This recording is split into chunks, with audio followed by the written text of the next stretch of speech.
Okay, page 4. I go for refuge and am enlightened to the Buddha, the Dharma, and the Sangha. By my accumulations of the practice of giving and so forth, may I become a Buddha to benefit all sentient beings. I go for refuge and am enlightened to the Buddha, the Dharma, the Sangha. By my accumulations of the practice of giving and so forth, may I become a Buddha to benefit all sentient beings. I go for refuge and am enlightened to the Buddha, the Dharma, the Sangha. By my accumulations of the practice of giving and so forth, may I become a Buddha to benefit all sentient beings.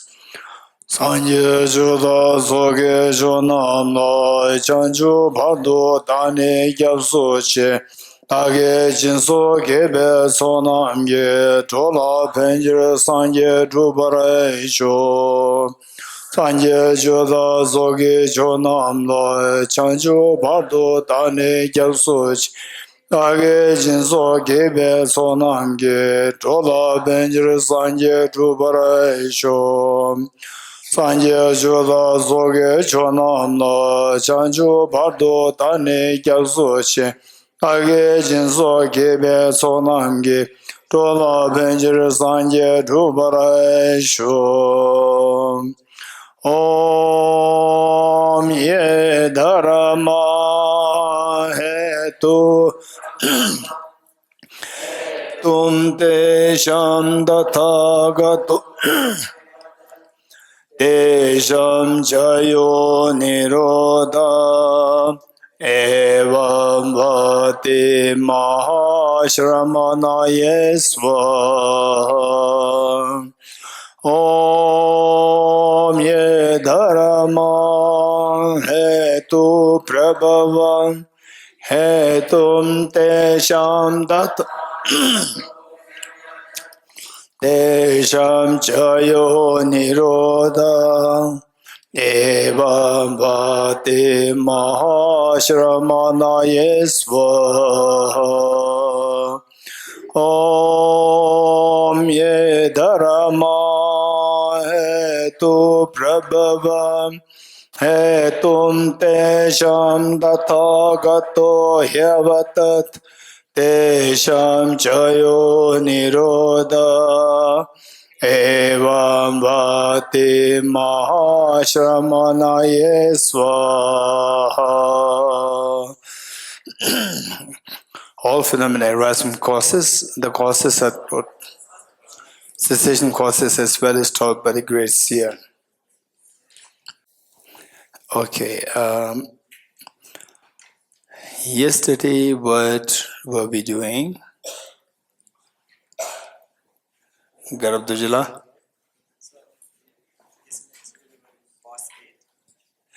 We're doing the verse 8.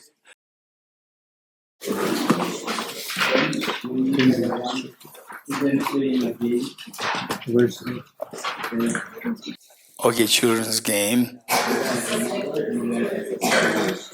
Okay, good, thank you.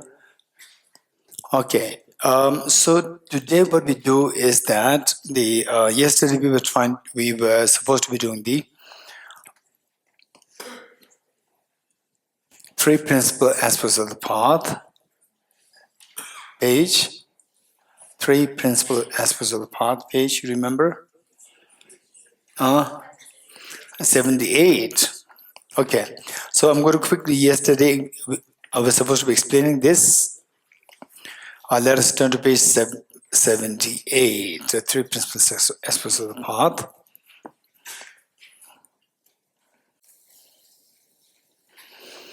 Okay, 3 principal aspects of the path. So this is composed by Lama Tsongkhapa here. Whose statue is to the right side of the Buddha. The 3 principal aspects of the path. So for us to awaken the hidden treasure within us, hidden treasure. So we talk about hidden treasure in the sense that we are seeking what we are seeking. We are seeking fearlessness. We are seeking infinite happiness. For example, say in a very mundane sense. In a very mundane sense, we see. Let's say Say we go for jobs to get some money. Then for some people who are more into passion, like painting, or some people into music, And some men people into, so look at this, this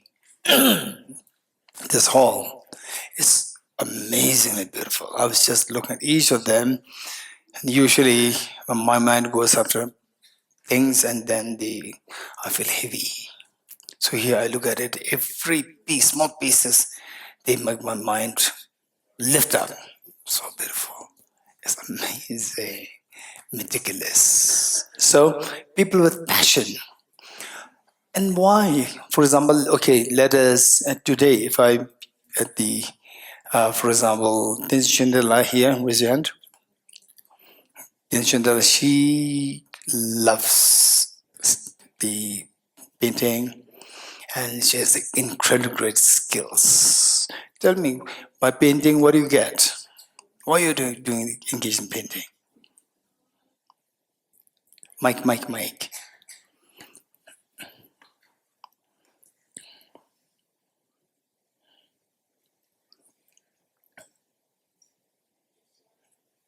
Just press it up. Yes. I paint so I can bring others joy.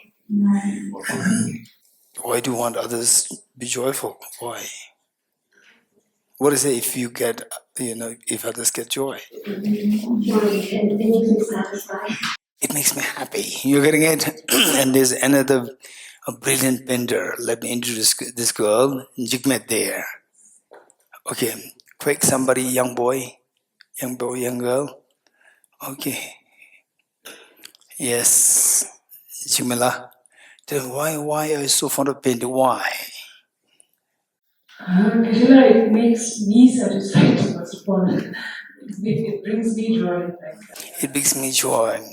And when you get out during the break time, don't mix up the two sisters.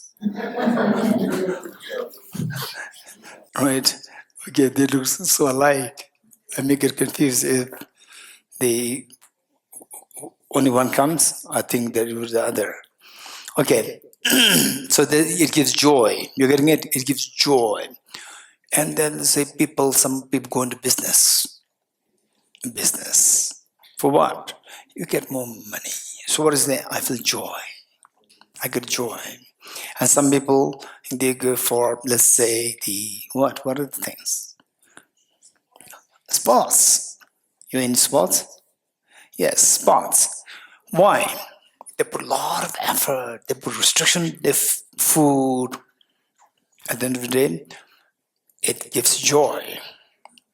So those students, okay, I don't want to create more stress in the UPSC. Always talk about UPSC and the people get more stress. Okay, from today on, no UPSC discussion in this hall. Okay, so what I'm saying is that everybody, whatever you're doing, seeking money, seeking fame, seeking position, seeking, to fulfill your passion, whatever you're doing, the purpose of doing that falls under two categories: to minimize your miseries and to maximize your happiness. This is the reality. This reality. Some turn to Buddhism, Christianity, Hinduism, Islam, whatever religion. Some so no, I don't want religion. They also think that they get happiness by not going into religion. Some people they get into religion thinking that this is how which makes me happy. So in short, whatever you are, whatever gender, whatever religious background, whatever ethnicity, we are all seeking two things: to get away from miseries and to expand your happiness. So now, what we said is that you squeeze a handful of sand. Don't expect oil coming out of this. Why? Squeezing a handful of sand, don't expect oil coming out of that. Why? Because this handful of sand does not have the potentiality for oil. Whereas if you squeeze a handful of sunflower seeds, yes, you can expect oil. It has the potentiality for the oil.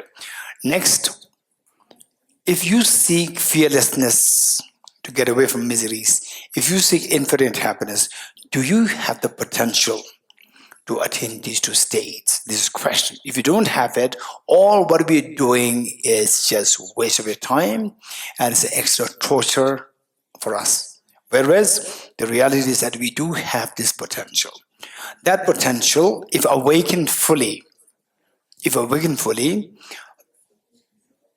become totally fearless. You're totally away from miseries, and your happiness expands to infinity. So therefore, this is known as the treasure, and it is hidden because you don't see it at the moment. You don't see this at the moment. So the gold mixed with the mud. You don't see the gold. The nature of the gold is to glow, but there's no glow happening because it's obscured by the mud. So when that is manifested, when the true nature inside, and that exists within everyone, not only if you're a Buddhist, you have it, non-Buddhist, you don't have it. This is wrong. Everybody has it. In fact, this nature is what the Buddha discovered. Buddha did not invent. Buddha did not create it and give it to us. It is what he discovered, which means that it already existed where the Buddha, way before the Buddha came into existence 2,500 years ago. So we're talking about 0.3 million years of the Homo sapiens existence. It already exists there. 4 billion years ago, unicellular organism till today, even the unicellular organism, they also have this hidden treasure. So what is that like? If that manifests, external factors will have nothing to do with you. Your happiness is guaranteed 24/7. So example that I like to give you is that it can be a little radical, but I'd like to share this with you. Say, for example, we talked about Geshe Milarepa, the great Tibetan saint, who happened in 11th century AD. So what happened was that outside people see him as a beggar. Outside people see him as a beggar because look at his dress, is so shabbily dressed and physically so frail. In the body, complexion is also greenish. But the inner hidden treasure is already awakened. So that makes him fearless. That makes him to have infinite happiness.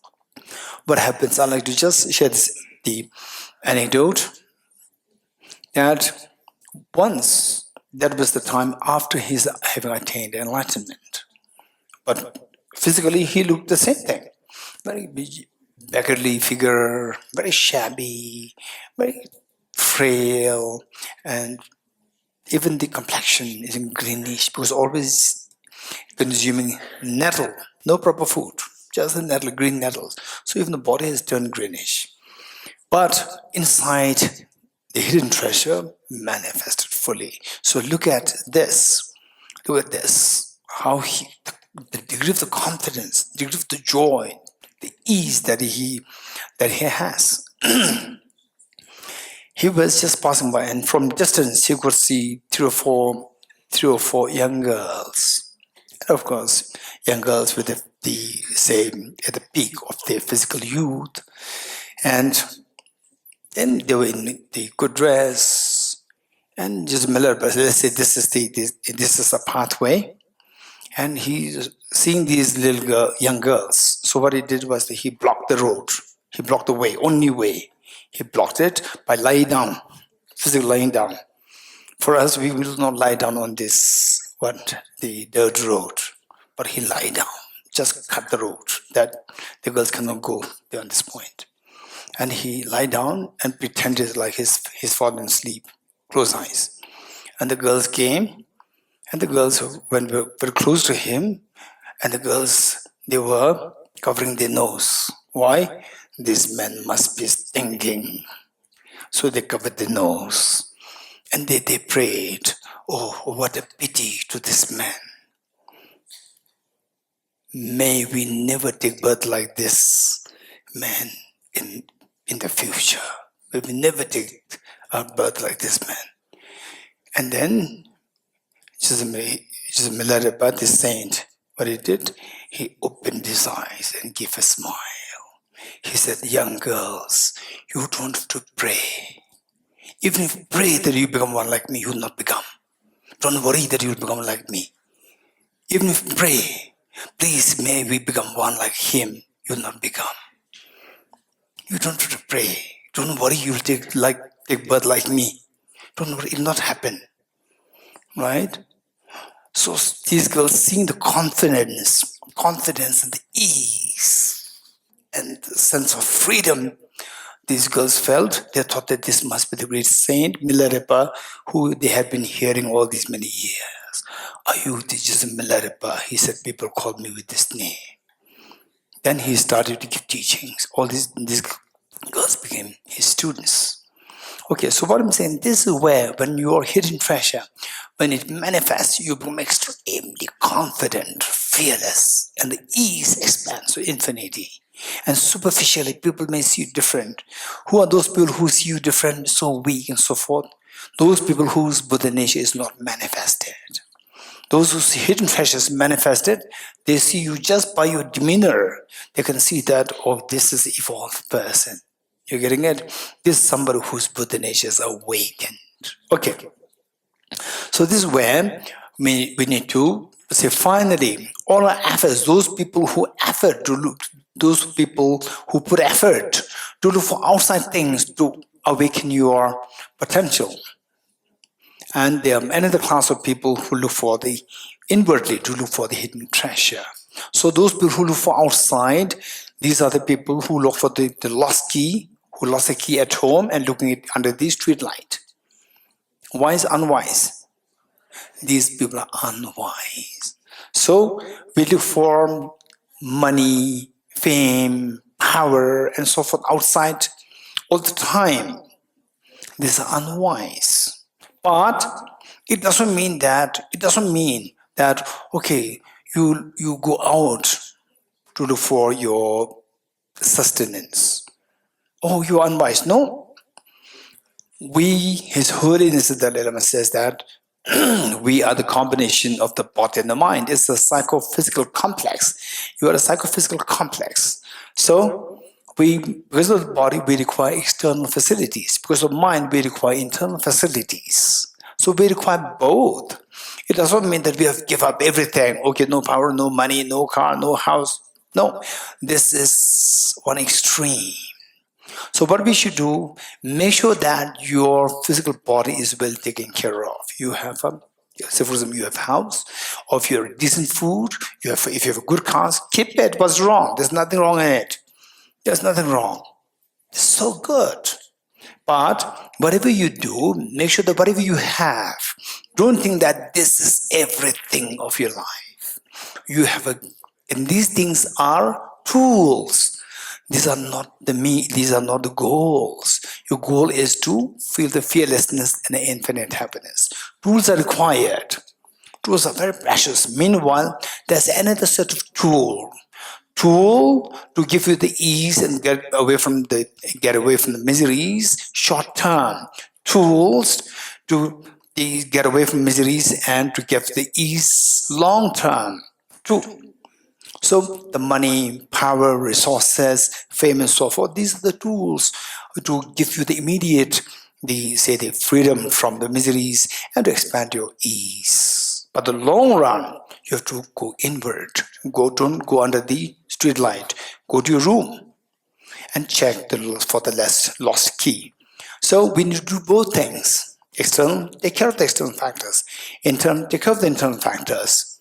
So with this, once upon a time, I'm not going to mention name, there was the one person, who, when I first met, she looks very presentable, nice. She turned to Buddhism. And gradually, even her dress turns to be very shabby. And then they works in the kitchen, hands very dirty, and the dirty hands, like this. You getting it? Extremely negligent of. And many people think that this is Buddhism. This is not Buddhism. You're getting it? This is not Buddhism. So why people confuse Buddhism to this is that in Buddhism there's a concept known as renunciation. Renunciation, many people just hearing this label, renunciation, people think that it is to renounce your happiness, it is to renounce your good cause, it is to renounce your good house, it is to renounce your family, it is to renounce your whatever good things that you have, good jobs. This is not the meaning of renunciation. So usually what I say is that, what is the meaning of renunciation? This is a very important concept in Buddhism. Renunciation, before I explain this, for example, there are many Russians, there are many, they say, they were born as non-Buddhists and turned to Buddhism. And these people, how they come to, for example, say, Ngari Institute, or they go to some centers. When they go there, just check that. How did it happen? Just check that, how did it happen? The person went there. Did the person go there saying that, okay, venerable, the venerable sir, teacher, whatever, teacher, I have so much happiness in my life. Please teach me how to reduce my happiness. If this is how you started your journey, then renunciation is to renounce your happiness. But this is not the case. How we all turn to Buddhism, Buddha's teachings, is great majority of the people, they have a problem. And they go to the centers. For example, when people come to Tibet House, Delhi, I say that don't let anybody go with a sad face. Make sure that anybody who come to Tibet House talk nicely. Offer them tea. What's the problem? What tea? One tea will cost you what? Just talk nicely. The person come to Tibet House not because Tibet House is the 5-star hotel, because it bears the label His Holiness the Dalai Lama, cultural center of His Holiness the Dalai Lama. So there, people come with hope. They have so much problem. They come to Tibet House with the hope. We can't do anything, but at least receive them with smile. Give them a cup, offer them a cup of tea. Listen to what they have to say. When they leave, let them leave with peace of mind. This is my instruction to all the staff of Tibet House. So, when you turn to Buddhist centers and so forth, you don't go there by saying that I have so much happiness, please teach me how to get rid of my happiness. No, we go there with say, I have so much a problem, please teach me how to get rid of the problem. So if this is how you started your journey, then the renunciation is to renounce the miseries, not to renounce happiness. So therefore, this should not be confused with, oh, Buddhism, renounce your, the houses, cars, the family, wealth, or whatever. No, this doesn't mean that at all. Let's not forget it. Let's not confuse that. So therefore, some people, they have a very naive understanding of Buddhism. Saying otherwise started is so presentable, girls, boys, what a very presentable, and then turn to Buddhism study, renunciation.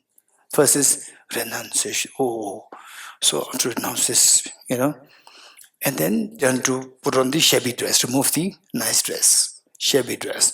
And even the dirty hands, you use your clothes like this and look so dirty. And then your old friends, they come. What happened to you? Something wrong? No, I'm into Buddhism. Right? I'm Buddhism. Right? I see. Then the person will not tell you. The person thinks that, oh, Buddhism means shabby. Right? You should be dirty, shabby. Okay. Then the person will ask you, our college friends, we are meeting, and are you allowed to come? Right? Are you allowed to come? Right? And then you says, oh, no. Renunciation. Right? Renunciation. Okay. So then, deep inside other people, you are bringing embarrassment. You are doing a disservice to the Buddha's teachings. Because, why disservice? You are discouraging other people from listening to the teachings of the Buddha. Because these people will go out and think that, okay, we are not Buddhists. Perfect. It's very good. If you become this last year, I was about to go to Tibet House. I'm so lucky that I didn't go there. Look at this. If I go there, I become like this.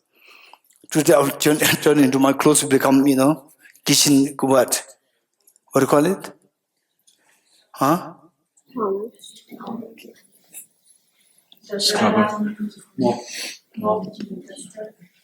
They do, the cloth to clean the kitchen. Duster, right? So, I'm so lucky. You get it? I'm so lucky. Oh, Bodhicitta, what is? And you talk Bodhicitta. You're getting it? But they do cloth and like this, and like this. You don't even dare to look at like this, renunciation. And then you talk Bodhicitta with some emptiness. And people will think that, I see. Then anybody, His Holiness talks about Bodhicitta. Oh, His Holiness talking Bodhicitta, but Bodhicitta means very dirty cloth. Very dirty cloth, not allowed to go into good cars, not allowed to eat good food, not allowed to be with good companion. So this is Bodhicitta. You're getting this is disservice to the incredibly precious teaching of Bodhicitta. So whatever you're doing, nice, presentable, remain who you are, change inside. Change inside. Become more compassionate. Become a more common sense person. Have a deep understanding. Stop being judgmental of others. This is the Buddha's message. Not just to change your dress and make the dress very dirty, come very dirty. This is not Buddhism. Okay, so having said this, the three principal aspects of the path, renunciation, bodhicitta, and the wisdom of emptiness. So, how we understand this? So, since today we see that there are few newcomers. Otherwise, if I jump into this directly, many of you will get lost. So, I'm going to give this basic framework. At least we'll have something. And those who attended this class since the last 5 days is going to be revision for you. Okay. So, finally, what we said is that the hidden treasure inside needs to be unraveled. To unravel the hidden treasure, how to unravel? Hidden treasure is covered with the mud of the mental defilements. Remove the mental defilements. How to remove the mental defilements? Anyone? How to remove the mental defilements? Shola Dendola? By the wisdom of emptiness. Why the wisdom of emptiness? Anyone? Why the wisdom of emptiness here? Yelena?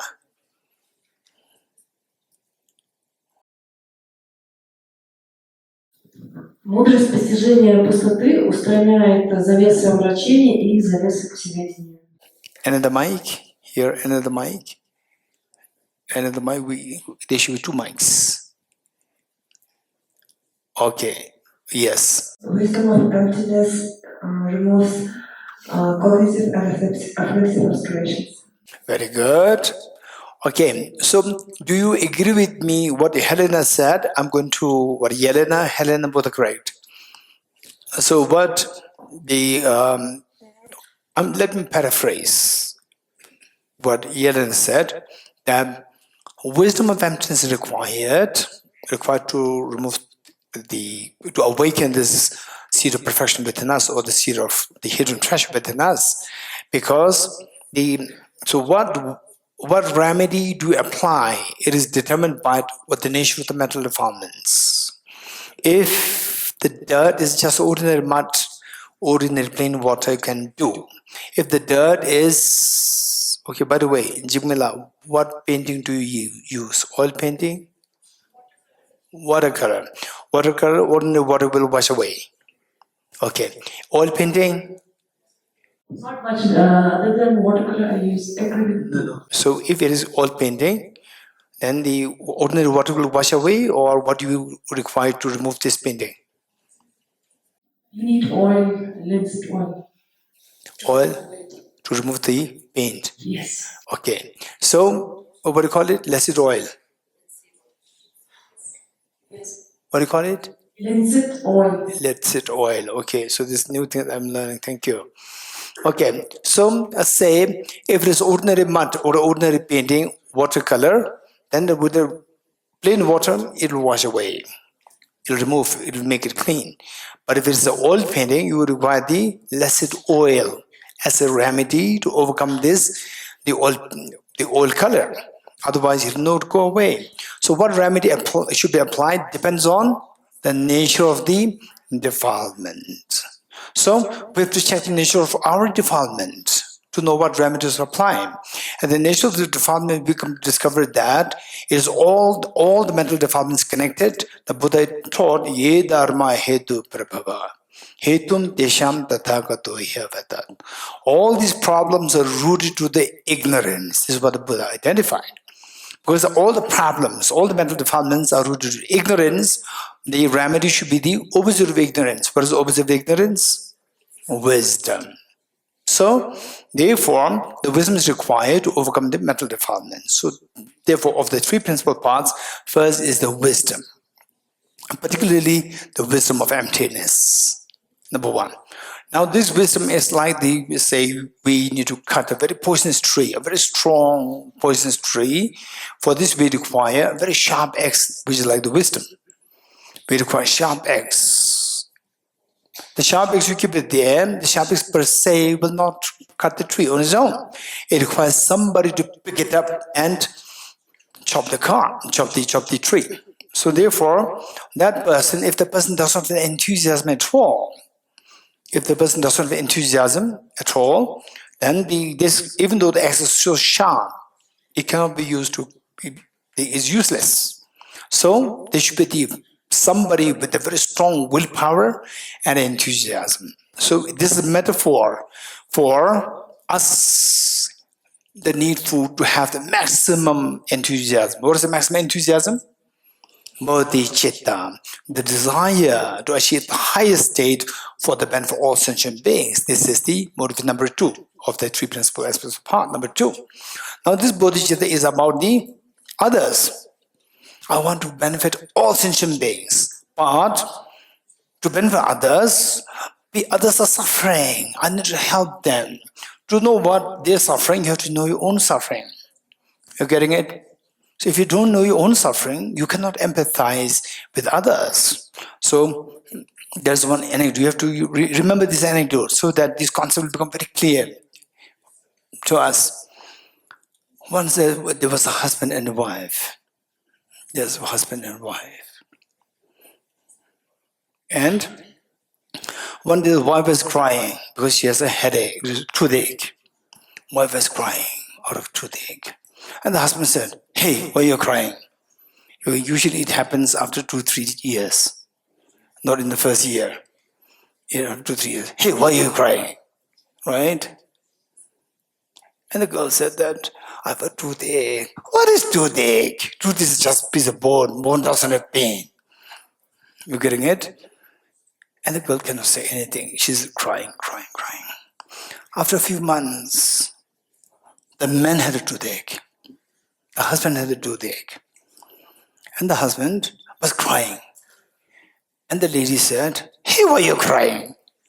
And he said, "I have a toothache." "What is toothache?" "Tooth is a piece of bone. Bone has no pain."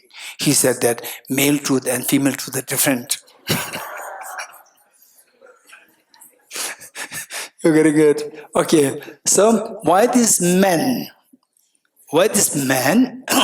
could not empathize with the lady's pain? Because he did not have the pain himself. Only when he had the pain, then realizes the pain of the lady. You're getting it? So in order to empathize with others, in order to feel compassion for others, you need to feel the pain yourself. If you don't have the feel of the pain yourself, you will not have you cannot possibly have the empathy for others. So with this in mind, to feel this pain, the pain is very severe, I cannot bear it, I must get out of this pain. That aspiration to get away from the pain for yourself is known as renunciation. So we have the wisdom, which is the main tool to cleanse the mind of the mental defilements, number one.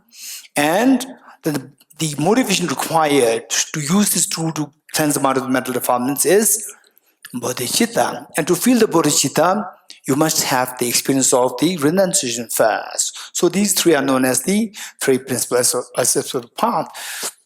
So with this mind, Lama Tsongkhapa composed his text. This very short, just 14 verses, very short text, extremely succinct. So we remember, in order to follow the path, what we require the information, we require the knowledge. What kind of knowledge do you require? Hey, yes, Nibala? Correct. Jimala? Correct. Complete. Okay, listen, all of us listen. Say, let's say that if you are to study engineering, or if you are to study the medical science, Jordan Nibla, raise hand? Yes. Who's Jordan Nibla? You know that? This very active girl, dynamic girl, raise hand? Jimila's dad. And she's also following the father's first step, medical. Okay, so just ask them, to become a medical doctor, is it true that you require correct information, correct knowledge? Yes, correct knowledge. And Jimala said, complete knowledge. Is it true? True. And then systematic knowledge, MBBS, 4 years, 4.5 years, very systematically you have to study, including Gray's Anatomy. What is that book like? Small, big? Big, fat one, yes. Okay, many of the medical doctors, they say that we have to study this. At the end, no use. But they have to study. It's not that there's no use. You think that there's no use. Because all your skills, somehow, that directly, indirectly, you got it from the Gray's Anatomy. Okay, so this says correct information, complete information, and systematic information. This was required. So Lama Tsongkhapa put it so beautifully, correct information, 3 principles of the path, very short. 14 verses, believe it or not. 14 verses is correct, complete, and systematic. How systematic? Let me explain this. Each of these 3 points were explained under 3 subheadings. Each of these 3 points taught under 3 subheadings. And what are these 3 subheadings? Okay, let's say 3 subheadings. So this, say I'm talking about the systematic. Say, if I ask, okay, the peer give, I ask you question. Okay, just see, all of you, I am asking peer give, but imagine that I'm asking you, each one of you, and what answer would you give? So I say, suddenly from nowhere I come, and we don't know each other. Suddenly nowhere I come, and I say, hey, peer give, you have to practice renunciation, right? How would you respond? What would you respond? And you have no idea, you have not studied renunciation, Bodhicittavivaraṇa, nothing. It's something, just you know the word renunciation, these things, or you have to practice renunciation. What will you say? I know something about that one, but... No. So why I have to renunciate to it? Exactly. Look, this is the first, it begins by, you have practiced renunciation. The first question that will come to you is, why? Number 1. Right? So then Lama Tsongkhapa explains why. This is number 1. He explains why you should practice renunciation. Okay, now I explain to you why, and then you feel, oh, it makes sense. Then what will be the next question? Why I am doing it. Huh? How I am doing it. Next is how you're getting it. Okay, now I'm unconvinced. Please tell me, how do you do it? Number 2, Lama Tsongkhapa explains how. Right? And then while doing this, I teach you how to do this, and you start doing this, and then at a certain point, what will you ask me? I think I will say, how do we stay motivated? Okay, good. Anyone else? Okay, now I'm practicing it for many days, many months. Hey, the girl over the years. Okay, for how long? That's an interesting question. Okay, let's not forget this question. How long? This is a new question that came from me. I'll answer it later. Okay, Yangzumla, unmute. Benefit the first one, why? Finished. Hey, Yangzumla. Okay, here. Как я пойму, что делаю правильно? How can I understand How can I understand that I'm doing correctly? Okay, no, how I told you all the steps. I told you. Okay. Oh, yeah, the Garbhadwaj, he's the Venerable Garbhadwaj expert. Okay, this girl, Shana. Yes, Shana. You want to give the answer? Tell me. Can you tell the question? Okay. The question is, you know why to practice renunciation. You know how to practice renunciation. And you are practicing. What question would you ask me after that? It is because we have to stay happy. Amazing. You are the angel. You are the angel of happiness. Thank you. Okay. Okay. Let's see. Just imagine that. Julia, your name? Ileana, yes. What the next? What do you want? What next? That's up to you, not me. Okay, look. Okay, let's say that, okay, I tell you, right?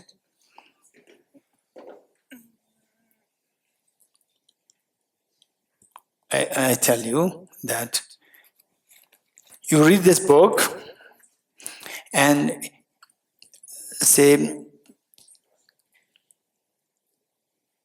if you read this book, then I'll give you a present.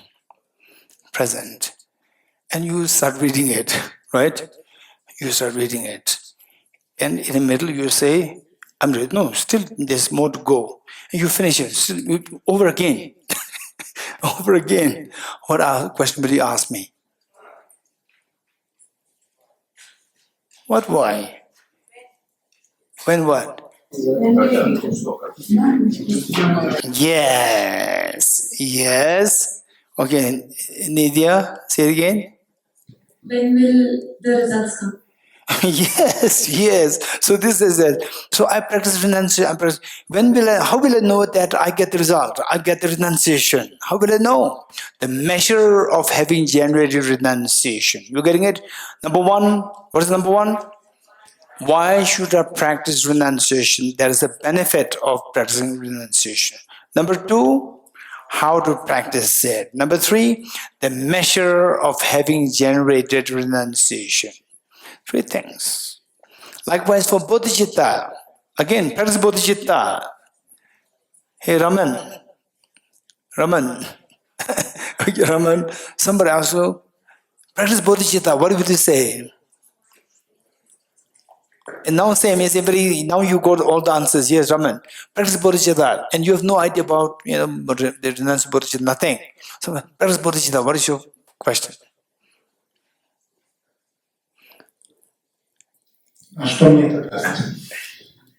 What will it give me? Oh yes. Why? Yes. Why should I practice bodhicitta? What will I get out of this? Okay, this is Amule. Okay, then I tell you why. What benefit you will get, I explain this. Then what do you say? Oh, now I want it. Please tell me how to practice it. Then I teach you how to practice it.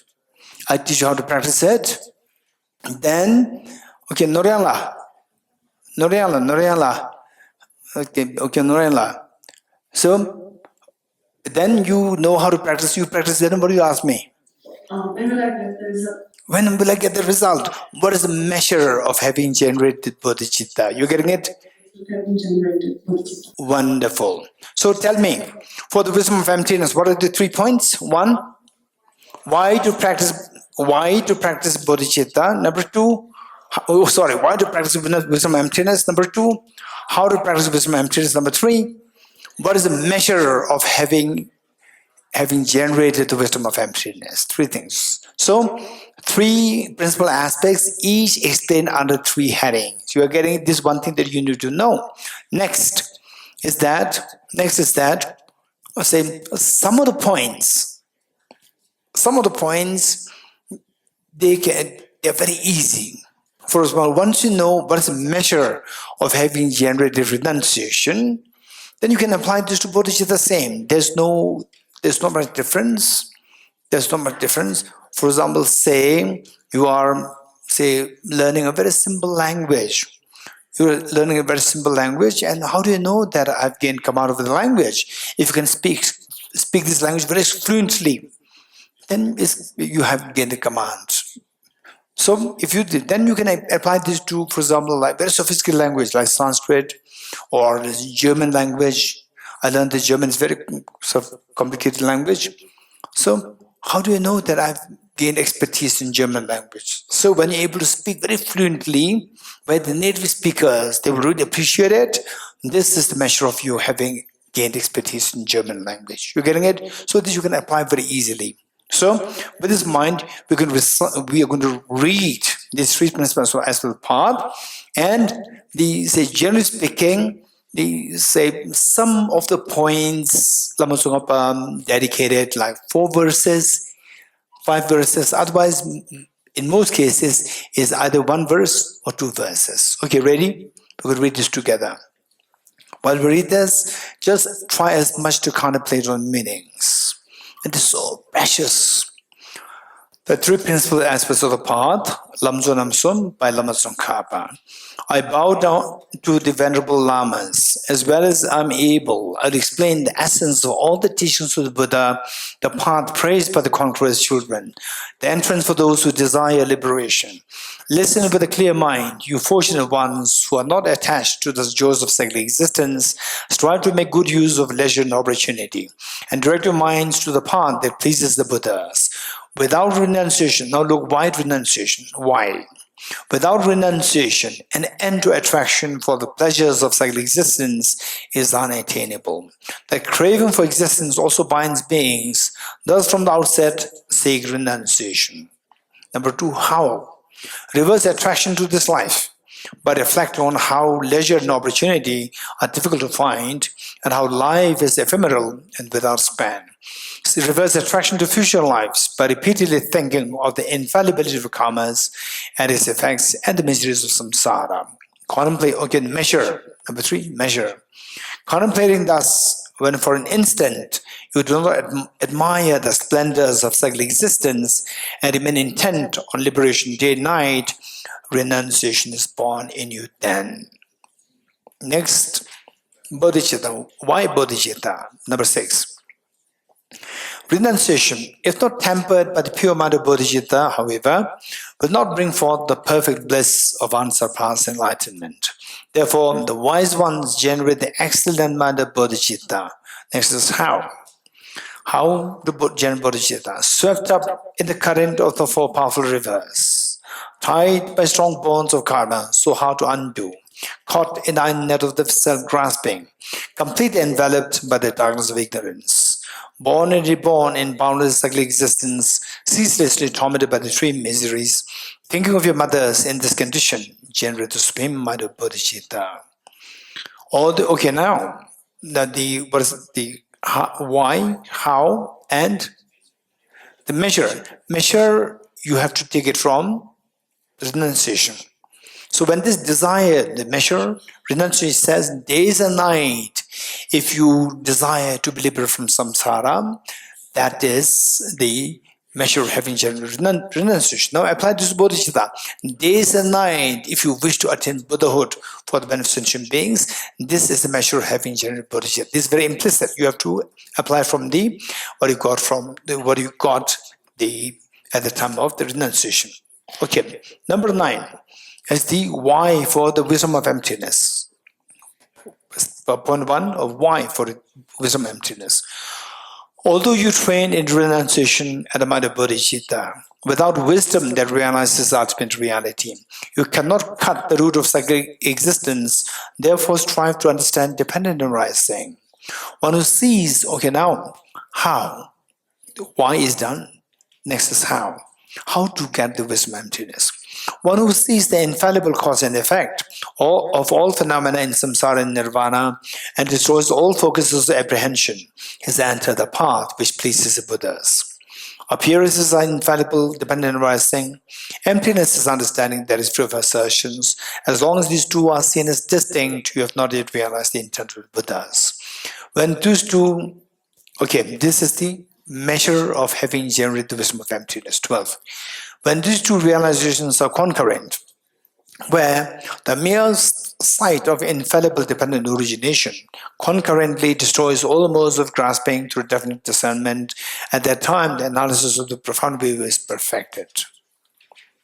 Furthermore, appearances refute the extreme of existence, emptiness refutes the extreme of non-existence. When you understand that emptiness arises in the form of cause and effect, you are not captivated by the view of extremes. Okay, done. Now the 14. 14 is the final piece of the advice.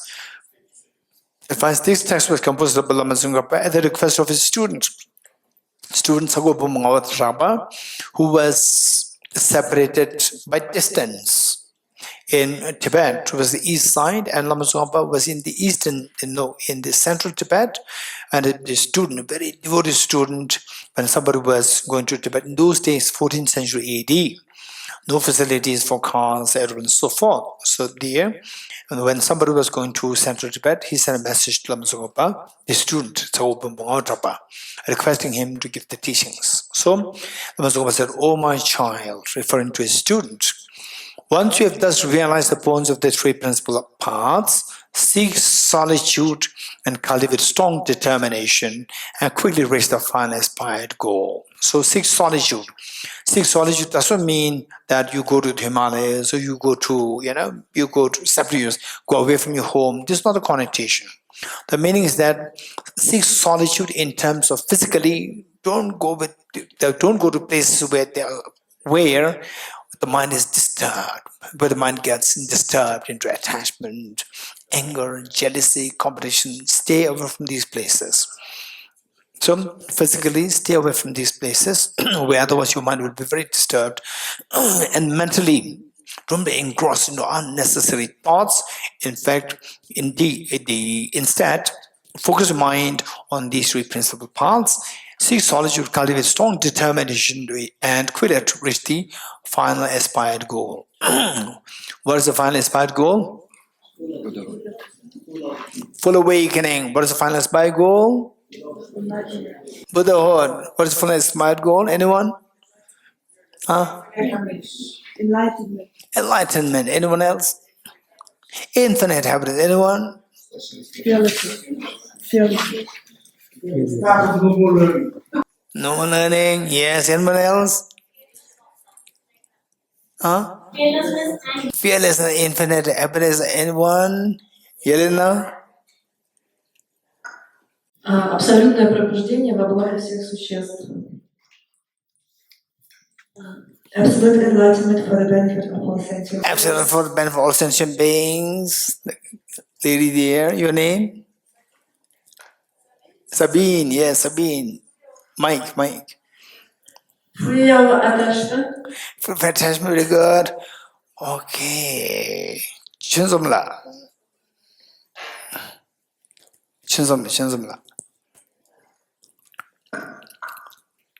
Ultimate Bodhicitta. Ultimate Bodhicitta, and this is Chuskidla. Fearlessness and infinite happiness. I'm looking for something. Till I get it, I'll not give up. Okay.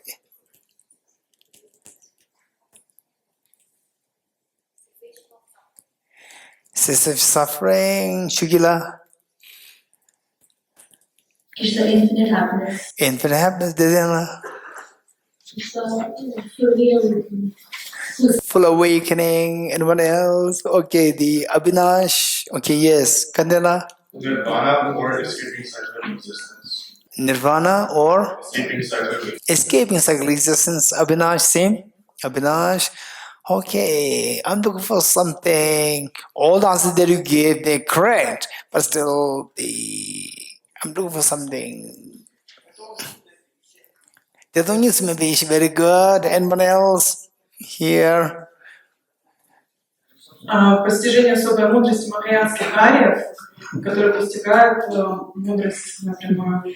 Direct realization of Mahayana beings who perceive emptiness directly. Very good. Anyone else? Still. Yes. Okay. So you should get a sense what he's looking. He's looking for something. And zero means even have some all said it. Okay. Лишь возможно, это абсолютная бодхичитта, основанная на отречении. Ultimate bodhicitta grounded on renunciation with the wisdom of emptiness. Okay. Anyone else? Enlightenment for all sentient beings. Okay. Right, anyone who would make me really very happy? Laskidla? Okay, just try to just be compassionate to me. Compassionate. He's looking for something, right? He said it so many times. Looking for something. To get the root of cycle. Good.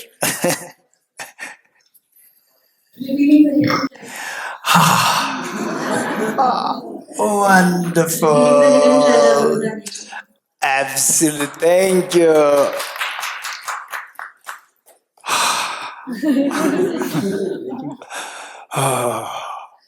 Why did you not speak before?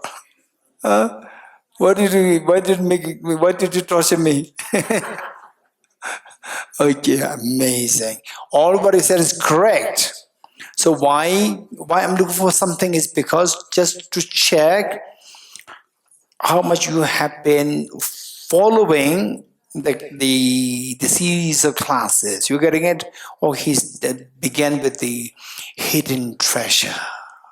So from there, an awakening, the infinite happiness, fearlessness, yes, we touched that, but then based on somebody who's totally new to these concepts, religion, philosophy, but they can understand treasure. Here's something important. It's hidden. I see, which means I also have. You have it. From there we started. You getting it? So when the hidden treasure is awakened or unraveled. Thank you. Okay. Okay. So His Holiness the Dalai Lama, many years ago, when giving teaching on this text, His Holiness advised the public, "Oh my child," when you read this, in fact, His Holiness advised the public that if you can recite this every day, said that the correct information is there, complete information is there, systematic information, all three are intact, just within 14 verses. So precious is a gem, is a gem. Some people say that I have whole library of books, but if there's earthquake or fire, you have to run out. When you run out, you will take if you have to take one or two books. Which book will you take? The book which you feel as the most important thing. And particularly if somebody is extremely intelligent, learned, and very sensible, the person will pick up the most sensible book. You're getting it? Sensible and like a treasure. So that treasure is within you. So when you feel that, then this text, short text, is a real masterpiece for all the gems, diamond, silver, gold. From there, they say tons of things there. From there, just picked up the quintessence of all the jewels. From there, the quintessence picked up and put it here, just 14 verses. So His Holiness advised us if you can recite it every day. So from that day, I've been reciting this every day. Just every day and contemplate meanings. So beneficial. And then His Holiness added that the last verse, when it says, "Oh my child," when you recite this, and when you recite, "Oh my child," if you can visualize that Lama Tsongkhapa, the enlightened master, he was actually, if you can visualize that he's addressing me, He's addressing me as very intimately, very affectionately, oh my child. So once you have thus realized points of spirit principle and departs, seek solitude and cultivate strong determination and quickly reach that final spiral. He said, addressing me, he's advising me. If this is how you can think of, visualize, then his own said that in the future life, so no doubt you will have to communion meeting with Lama Tsongkhapa. This is the message. Okay. So now we go back to the main text, page number 140. 150. Okay, 150. Now, this is, okay, for those who join newly, it may be a little technical for us, but don't worry. So what we're saying is we are talking about the wisdom. The wisdom. Which wisdom? Wisdom to see emptiness. What is emptiness? Hey, say something. What is emptiness? Emptiness of objective existence, which means nothing exists. Nothing exists? No. Subjectively existent. Everything exists, but they don't exist subjectively, they exist. Wow. Jimala says once more. What are the two questions? What are the two questions through which we begin the emptiness topic? Can you repeat the question? It's in a shock state, right? Unexpected shock state. Okay, before we go into the emptiness, we said we have to clear the two gates. Two gates in the form of two questions. Like the affective observation. It's really in a shock state. Okay, I know you know that. Okay, maybe Wang Shule? Yes. What are the two questions that entitles, answering which entitles you to study emptiness? Yes. The first question is, do things really exist? Okay. That's a good question. But who taught it? You will say Geshe Dorji Damdul taught you, right? I do not say do things really exist, really participating. But this coming later. Then the Wang Shula students will say, do things really exist? Then another Chola Tendula's students in the future will say, do things absolutely exist? So absolutism and realism, two traditions will come from Geshe Dorji Damdul. You're getting it? Okay. Do things exist? Make it very simple. Do things exist? What's the answer? Yes, if you say things don't exist because the Buddha taught emptiness, empty, this is nihilism. Okay, do things exist? If you say yes, you get through the first gate. Now you get the okay, anyone else who wants to share the second gate? Okay, Jigmela. Otherwise, your mom is here? That's it. Yeah, I know. Mom's Not here. So your dad will be very sad. She could not give the answer. What happened? Last 5 days of your effort will go waste. So how do things exist? Do things exist like objectively or? Very good. Get you in the shock mode. You want to prove that I did not waste the last 5 days to prove that to your dad, right? Too excited. You say okay. It's perfect versus it's very perfect. Very perfect, diluted. Right? Perfect means there's nothing beyond that. And you say very perfect. You add one more out of excitement. It dilutes it. If there's very perfect, then there should be very, very perfect. Very, very perfect is better than very perfect. Yes? Just say perfect, full stop. Likewise, do things exist objectively. Don't add subjectively or whatever. Okay, say it. What's the second question? Very good. Do things exist objectively? What are the two questions? Do things exist? Number one. Number two? Do things exist objectively? Okay. So the first question, do things exist? What's the answer? Yes, things do exist. Good things exist, bad things exist, happiness exists, misery exists, kind people exist, bad people exist, intelligent people exist. So all these things exist. Buddha energy exists. Hidden treasure exists. If you say no, nothing exists, this is nihilism. So when you say things do exist, you are saved from nihilism. Then the next question is, do things exist objectively? Answer is no. If you say yes, you fall into absolutism. So things do exist, but they don't exist objectively. If they don't exist objectively, how do they exist? Subjectively. Very good. Okay, things exist, but subjectively. How subjective exists? By dependent origination.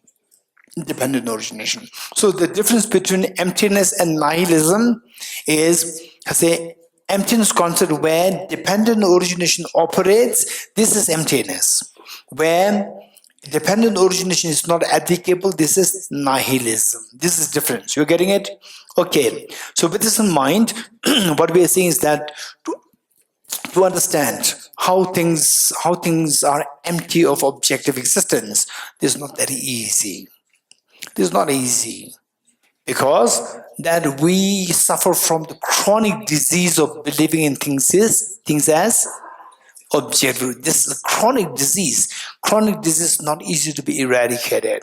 For example, the example that I gave you is that the young people like these two little girls, the Kaina and the Chuyang, two of them, they may say plumber.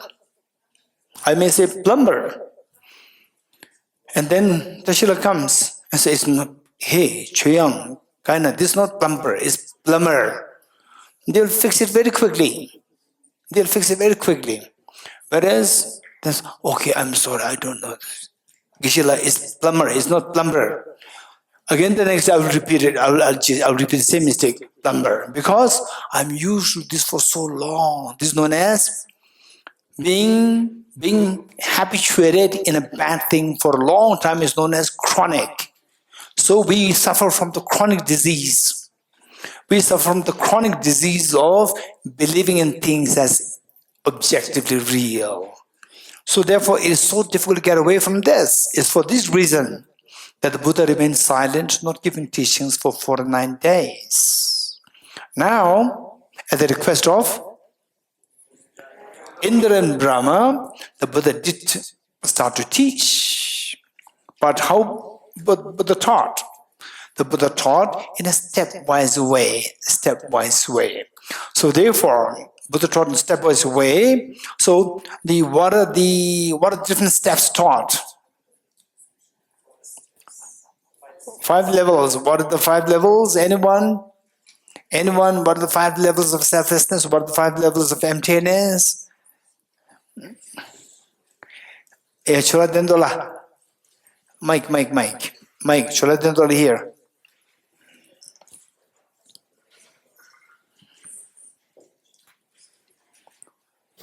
Emptiness of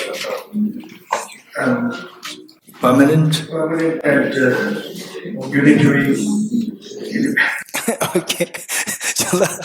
Chola Dindul not the way he wrote. Okay. Anybody can say this by heart. Anybody who can say this by heart. Okay. One girl is there, Pamela there, and Jimala there, and Brinislav there, and Dedena there. Oh, there are many of them. Amazing.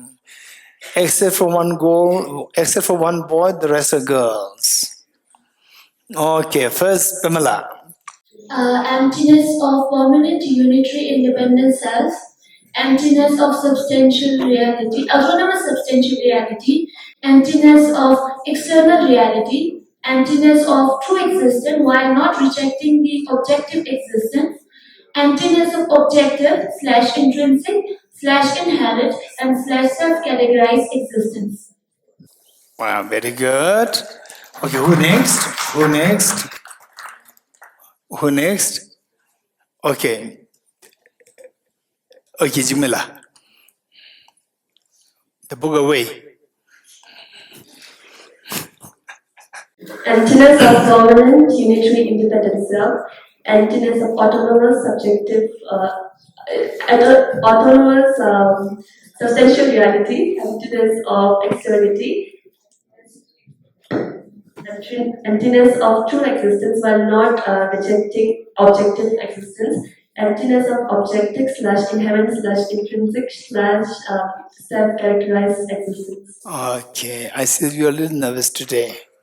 Earlier days you were a bit confident. Today is a little nervous, I know, because of your father's presence. Okay, Branislav. Branislav here. He's expert. Emptiness of permanent unitary independent self, emptiness of substantial autonomous reality, emptiness of external reality, emptiness of true existence while not rejecting intrinsic, inherent or objective existence, and emptiness of inherent, objective, intrinsic, self-characterized existence. Okay, do you see the degree of confidence? This is why he's an apple. Okay, thanks. Chiskidla. That's amazing. Very good. Emptiness of permanent, unitary, independent self. Emptiness of autonomous essential reality. Emptiness of external reality. Emptiness of true existence while not rejecting the objective existence. And emptiness of objective existence or intrinsic, inherent or self-categorized existence. Very good. Dedila. Emptiness of permanent, unitary, independent self. Emptiness of autonomous, substantial reality. Emptiness of external reality. Emptiness of true existence while not rejecting objective existence. Emptiness of objective existence / inherent existence / intrinsic / self-characterized existence. Okay, now Namsala. Emptiness of permanent, unitary, independent self, emptiness of autonomous, substantial reality, emptiness of external reality, emptiness of true existence while not negating objective existence, and emptiness of objective existence. Good, thank you. Okay, I'm so glad. That's amazing. Okay, so what we're discussing now is that verse number 8 we're done. From 7, 8, these were the rejection of a permanent unitary independent self. Now 9 is a continuation of that. It reads, if it were an entity here meaning the functional phenomena, if you what you call as the creator, if you want to call as the creator, if that is a functional phenomenon, it cannot be permanent. So because the advocates of the permanent unitary independent self as the person, and also the creator as the permanent unitary independent. So if the creator of the entity, if there's an entity, it's a functional phenomena, it cannot be permanent. For entities are always momentary. Functional things should always be momentary, meaning the impermanent. And with respect to impermanent entities, agency has not been negated, meaning that, say, if you talk about the agency meaning the agent, the creator, agent as something permanent, then it cannot operate. You cannot think of how it can operate to manifest other things. But if you think of the creator or the agent as impermanent, that's possible. Then the agency can be accounted for. For example, like, say, what is responsible for in a loose sense, who's responsible for all these buildings coming up, beautiful buildings, so aesthetically designed? Who's responsible? Geshe Dorji is responsible. He's like the agent. And what is responsible for us to be human beings? Our own karma is the agent. You're getting it? Karma. What is responsible for us to have a good health? Again, our previous karmas. What is responsible for our, say, some people, they don't really need to depend on the outside food. They can just find from the air. Some can survive on the, let's say, pebbles, tiny pebbles. But we cannot do that because we don't have that. We do not have accumulated that karma for us to survive on pebbles or air and so forth. We have to depend on the food. And so that way we see that the Asian, in that context, is the karma, and the karma is impermanent. If the Asian is, if you could think of for impermanent phenomena, then you can account for the Asian. Asian does not mean the absolute creator. It is the causal factor responsible for giving rise to the results. Okay, next, number 10. This world, devoid of self and so on, devoid of self, it doesn't mean the self is non-existent. Many people think that the anatma, anatman, anatma, selflessness. People think there's no self. That's not true. In Buddhism, self is there. Self is there. So, Atma. Buddhism does not accept Atma. Many people say like this. But I would say that if you understand Atma as, when you say the word Atma, it invariably connects us to the self with the three attributes: permanent, unitary, independent. Then you can say it's rejected by the Buddha. It's not accepted by the Buddha. Whereas Atma in the form of just a person is accepted by Buddhism. Because the Buddha taught, you are the master of yourself. Who else is there to master? The one who tames one's mind is the supreme and will be liberated. That's what the Buddha. The self is accepted. But the self characterized by these three attributes: permanent, unitary, independent, such a self is not accepted. Okay, so this world devoid of self, this self refers to the self characterized by the three attributes: permanent, unitary, independent. This world devoid of self and so on. So while the reality is, for example, let's say, okay, we're all sleeping in Ladakh. We're all sleeping in Ngari Institute. We're sleeping in Ngari Institute. And then we all have a common dream. A shared dream, a dream of being in Delhi. We dream of being in Delhi. So what's the reality? Reality is that we are in Ladakh, which is devoid of being in Delhi. Okay, what's the reality? We're in Ladakh, which is devoid of being in Delhi. But while you in Ladakh, a place which is devoid of Delhi, but you dream of being in Delhi. So that dream disrupts the reality. You're getting it? What's the reality? Absence of Delhi. But we dreamt of being in Delhi. So the dream that we're having, we think that, oh, I'm in Delhi. You're getting it? I'm in Delhi. That is the opposite of the reality. What's the reality? Absence of being in Delhi, being in Ladakh, absence of being in Delhi. But you think that you are in Delhi. So that disrupts you could not see the reality. You cannot see the reality. What's the reality? Absence of being in Delhi. And what are you seeing? Being in Delhi while you are in Ladakh. That is ignorance of wisdom.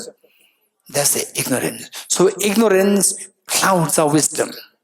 Ignorance clouds of wisdom. It says, this world devoid of self and so on is utterly vanquished, utterly destroyed, utterly clouded by the notions of aggregate, notions of objective aggregates, objective elements, and objective sense fields. Sense fields meaning senses, and that of the object and subject. So in the dream, say you are in Ladakh. In the dream, you dreamt of coming to Delhi. Coming to Tibet House, being in Delhi in Tibet House, and then you said that, oh, this is Tibet House. Tibet House is your subject or object? Object. And who's seeing this? So my eye conscious seeing subject, object in the dream. You wake up, that subject, Tibet House is the subject, dream Tibet House is subject, and your mind is, dream Tibet House is the object, and your mind is subject. In the dream, the moment you wake up, it dissolves. So, in the dream, what is actually absent of the dream Tibet House as the object and your mind as a subject is not really there. but your dream creates that. So that is what clouds the reality. So it's utterly vanquished. Vanquished here meaning it clouds, or it destroys. Within your mind, destroys the reality of things to be empty of the objective self. 11. Okay. Now, if nothing exists objectively, if everything is like a dream, why did the Buddha teach? Why did the Buddha teach the Four Noble Truths to be truly existent? This question, you getting it? You remember the 3 tenets of Dharma? First tenet of Dharma, where's the place? Varanasi Sarnath. And the target audience? Vaibhashika Sautrantika. And what's the subject matter? Four Noble Truths, and that they exist truly. You getting it? So why did, if nothing exists truly, why did Buddha teach that things truly exist? So it is, I say, what the Buddha teaches. It's not determined by the reality, it's determined by how receptive you are. How receptive you are. If you're not receptive, then there's no need. It's just a waste of your time. Buddha will not teach the sophisticated teachings to everybody. If, say a lady whose first child passed away, the lady came to the Buddha, please save this. This lady first went to all other places, to different gurus, asking them to revive her child. And then nobody could revive the child. And somebody says, oh, there is one teacher known as Gautama the Buddha. You go to him and he will revive your child. And the mother is really hysterically disoriented. And she went there, saw the Buddha, and this is the one who can save your child. And then he said, please save my child. And the Buddha said, yes, I'll save your child. You getting it? And she was so happy. Did the Buddha save the child? Did the Buddha recover the child? Did not. Buddha knows that he cannot recover the child. But the Buddha said, yes, I will. Which does not tally with the reality. Yes, he said, yes, I will. Why he said it? Out of compassion. Because the person is not ready to say that this is the reality. He was not come back. The person is not ready to hear this. So out of compassion, the Buddha said, yes, I will do that. I will do that, don't worry, I'll revive the child. And the mother is so happy. Look, happiness. How this mother got the happiness? Because of the Buddha's compassion. You getting it? Then the Buddha said, what? But she has to realize, because she is living in the ignorance at the moment. So the Buddha has to let her get the sense that anybody who's born will die. It'll happen to anybody. It's a matter of time. So Buddha has to give the sense to her. So the Buddha is extremely compassionate, at the same time very skillful. So the Buddha said, what? You do one thing. I can save your child. I need something. I need a handful of rice. Handful of rice to use this for your child so that the child will come back. So she's so happy. Yes, I'll go to get it. But I said, wait, I don't want this rice from anybody. I want this rice. You have to get this rice from a family where no death has happened. Then I'll save your child. So skillful, extremely so skillful. She went there, kept knocking at each door and give me a handful of rice. Everybody gave. But any death happened to your house? Yes, last year my father died, last year my son died, last year my daughter died, last year my grandfather died, this. Everybody had a story to share. So the lady realized that, okay, it's not only me, this is reality from samsara. So he went to the Buddha and prostrated, saying that, now I realize what you mean. Now she's not asking for Buddha to revive the child anymore. You're getting it? This is skillfulness. So why the Buddha taught the Four Noble Truths truly existent? It's because those people who do not have the capacity to understand the emptiness of objective reality, for them, the Buddha taught that, okay, yes, Four Noble Truths exist, they exist truly. So, who are these people? These people are known as the Shravakas, or this is known as the Vaibhashikas and Sautrantikas. Okay, 11. Thus the Buddhas who seek to help others have taught to the disciples. Disciples here referring to Shravakas. Shravakas meaning those people who seek personal liberation, whose mindset is less intelligent in comparison with the Bodhisattvas, have taught to disciples. This is not the disciples meaning his disciples. This is a technical term. For example, in computer science, when we say attachment, it doesn't mean desire. You getting it? It is a technical term. So likewise, disciple here is a technical term to refer to, in Sanskrit what is known as Shravakas. In the Tibetan, it is Nyentu. Nyentu, those whose mindset, mental faculty is less intelligent in comparison with the Bodhisattvas. Thus the Buddhas who seek to help others have taught to the disciples the 5 aggregates, meaning objective 5 aggregates. 5 aggregates to be truly real. Like what? Aggregate form, feeling, discrimination, common factors, consciousness. And whereas for the Bodhisattvas, who are more intelligent, what did the Buddha teach? Number 12. Excellent among the bipeds, meaning human beings who walk on 2 feet, bipeds, and the excellent among them is the Buddha, the one who has awakened the Buddha nature fully. Excellent among the bipeds, the Buddhas always taught as well, forms appear as mass of form. Say with the soap, then form is created. So physical things, physical objects, they're all like the soap form, which looks solid, but you go there, there's nothing, no essence there. It's empty of object reality. Feelings, now dealing with each of the 5 aggregates. Feelings resemble bubbles in water. The water bubble, it looks so beautiful and round. You just go inside, it's bursts, it just goes away. There's no essence there. Meaning no objective reality. And discrimination is like a mirage. Mirage looks like water. You go close, no water. So everything is like this. For example, look at this, what do you see? Flower. You go into it, you see pool of atoms.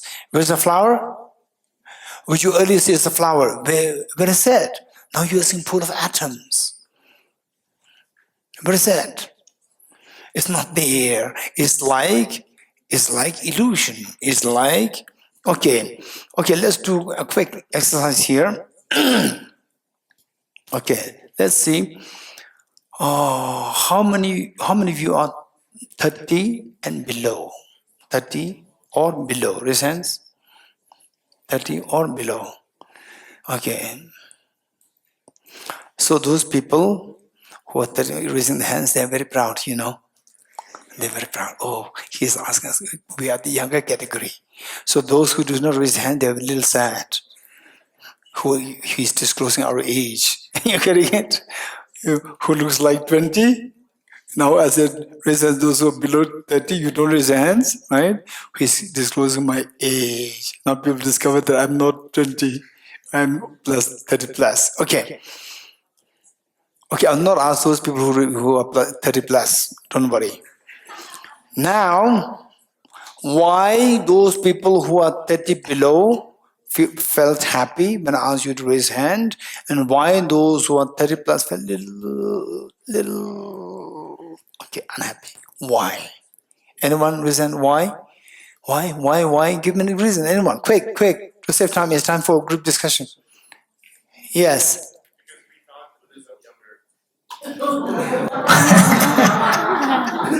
Okay, so the Kwendar is saying that because in a way what he said, the first what he said, and then I will interpret what he's saying. What he said is that because we meaning young ones. With the young ones, found Buddhism in the younger days, earlier days. Which means that earlier, the others, they're old. We are young. You're getting it? So the sense of pride. And the olders, they feel a little sad, a little down. No, they will also become old. But you feel a little down. I know that. Okay, now look. This is literally an illusion. Some are young, some are old. It's illusion. And how many of you think that, yes, of course, this young, this old, reasons? Of course, you cannot deny this. This is reality. Of course, there's age difference, young, old. I also, one day, I was 20 years old. I was 16 years old, 15 years old. Now I'm 50 years old. Of course, undeniably, young and old exist. Raise hands. Undeniably, young and old exist, yes. And it's illusion. It's not illusion. Okay, now, let me see, is illusion or not? Listen. On what basis you describe yourself as young? On what basis? On the basis of your body? On the basis of the mind? Both your physical and mental abilities. Okay, mental also. So if the body is, let's say, if the body is 20 and the mind is very sluggish, then it's young or old? Then you are an immature young person. It's young. Young or old? I'm not asking about the immature young or mature young. This is not my question.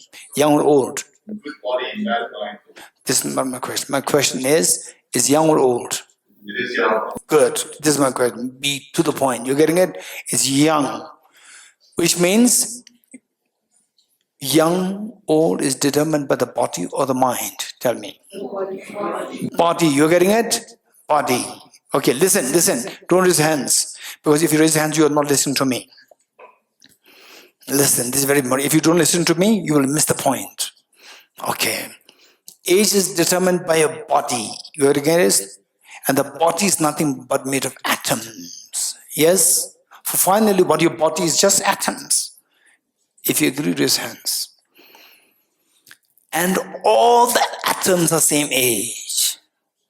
All the atoms are same age. The body, say, if you are 70 kg, your weight is 70 kg. 70 into 10 to the raise of power 29 atoms in the body.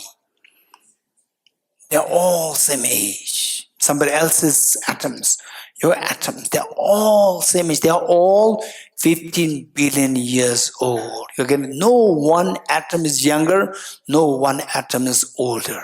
All the atoms are same age. You're getting it? So your youth, old age, young, is all this about the body.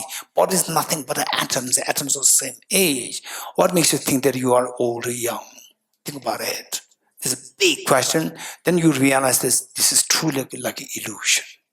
Number one. Number two, how many of you think that you are male? Raise hands. How many think that you are male?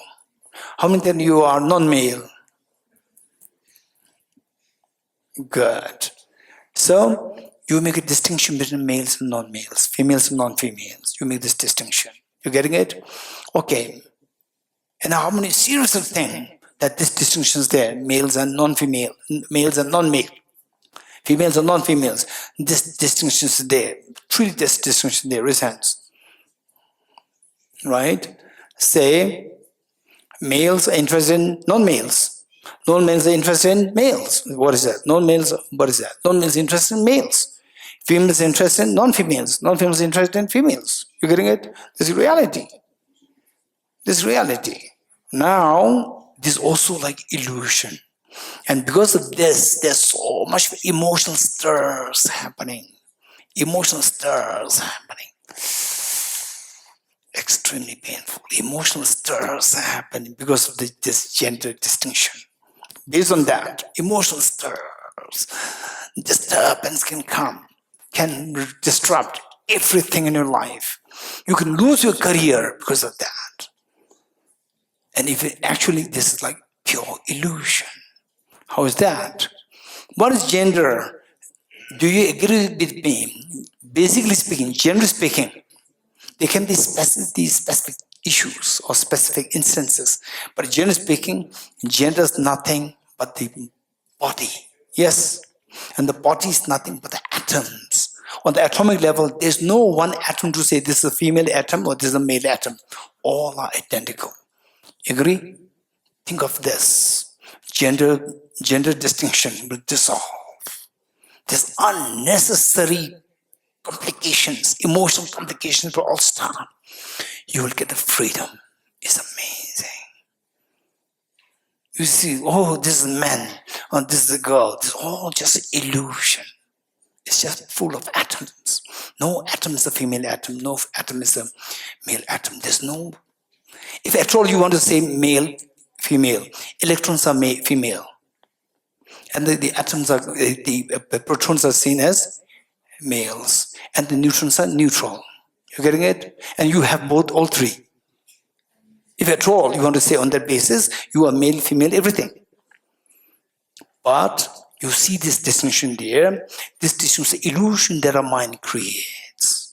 And this illusion arouses so much emotions, attachment, jealousy, competitiveness, fights, anger, sadness, and distress. All this happened because of that. Just think of this. Your life will become very easy. Very easy and beautiful. Okay, we stop here. Tage tuje shaye rizo to shenge dege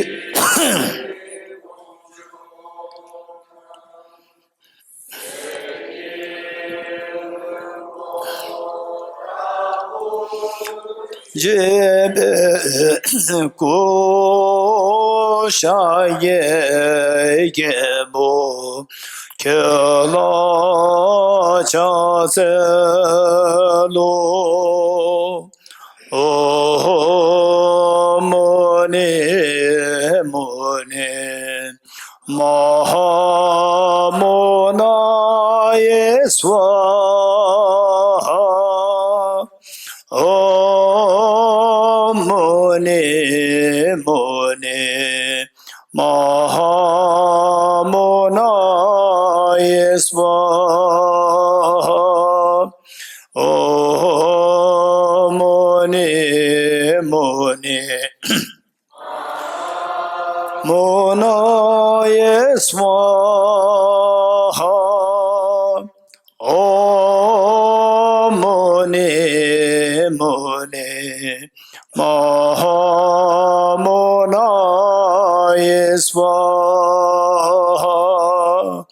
Om Mone Mone Mahamona Yeswa